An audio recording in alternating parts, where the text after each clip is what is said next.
साथियों जय भीम। यह है संकल्प भूमि बड़ौदा।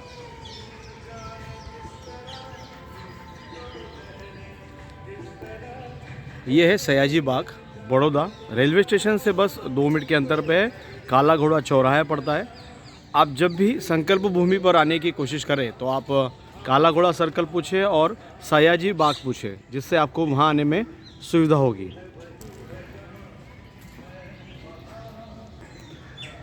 सभी साथियों को जय भीम। मैं मुकेश कुरिल। संविधान साक्षरता अभियान के माध्यम से मैं साइकिल से प्रवास करता हूं और तीसरी बार दिल्ली जा रहा हूं। संविधान हम सभी पढ़े, इस मांग को लेकर मैं माननीय राष्ट्रपति जी को निवेदन देने जा रहा हूं।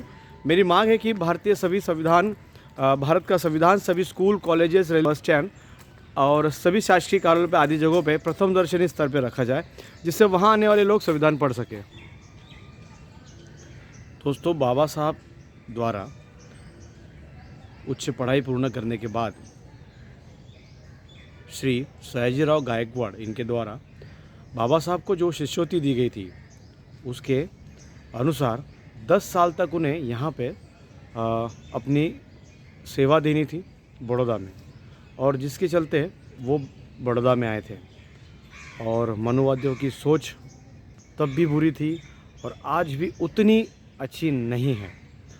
बाबा साहब का जो अपमान रोज़ होता था, वो रोज़ अपना अपमान सहकर अपने द्वारा दिए वचन को निभाने के लिए कार्य कर रहे थे।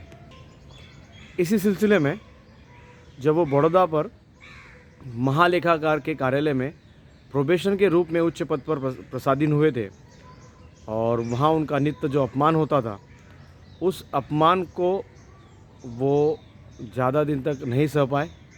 उन्हें यहाँ पे रहने की कोई जगह भी नहीं दे रहा था। तो 23 सितंबर 1917 उस दिन रविवार का दिन था। 10 बजे सुबह की बात है, जब वो जहाँ पारसी निवास में रुके थे, वहाँ पे कुछ लोगों ने उन पे हमला भी किया था और वहाँ उनको वो धर्मशाला छोड़नी पड़ी थी। लगभग 4 से 5 बजे के करीब डॉक्टर बाबा साहब अम्बेडकर जी ने बड़ौदा छोड़कर मुंबई जाने का निर्णय लिया और उनकी गाड़ी रात को 9 बजे थी। बाद में यहीं कमाटी बाग परिसर में एक वृक्ष के नीचे वो अपने ट्रेन की वेटिंग करने के लिए रुके।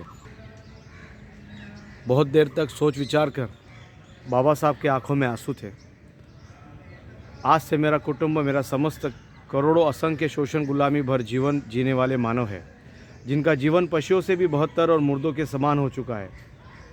मैं संकल्प करता हूँ कि देश के मानव समानता, मानवता, बंधुता के स्थापत्य इस घृणित अमानवीय के अंत के लिए जीवन के अंत सांस तक में संघर्ष जारी रखकर इस घृणित परंपरा को मिटाकर रहूँगा।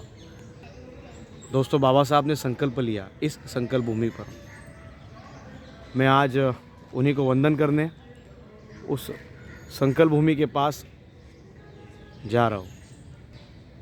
दोस्तों, हमारे महापुरुषों ने हमारे लिए बहुत कुछ श्रम किया, बहुत कुछ त्याग किया और हम सभी उनके इस त्याग को कहीं भूल तो नहीं रहे। ये हर किसी ने सोचना चाहिए। सिर्फ सोच कर भी नहीं होगा, उसे कृति में लाना होगा। हमारा समाज आज भी उतना तरक्की नहीं कर पाया, उतनी समानता नहीं जुटा पाया जितनी समानता के हम लायक हैं। दोस्तों, निसर्ग जिस प्रकार सभी चीज़ सभी लोगों को समान अधिकार से देता है, क्यों हम मानव उसी को असमानता से वितरित करते हैं।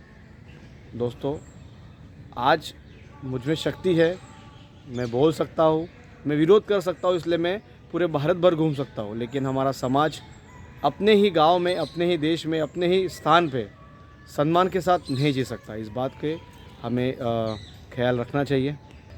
दोस्तों, बाबा साहब ने उस दिन संकल्प किया था कि वो इसके बाद, इस घटना के बाद कभी बड़ौदा में कदम नहीं रखेंगे। ये संकल्प भूमि की ओर जाता हुआ मुख्य दरवाज़ा है।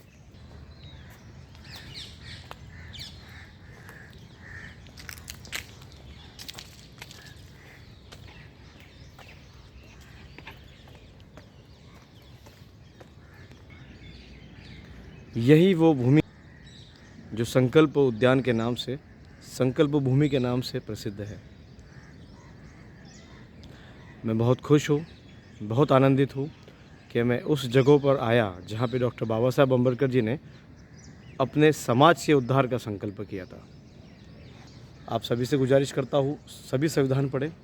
बाबा साहब ने जो हमारे लिए संकल्प किया, जो हमारे लिए त्याग किया, जो हमारे लिए अथांग मेहनत की, उसे नमन करता हूँ और आप सभी से निवेदन करता हूँ कि संविधान पढ़ें।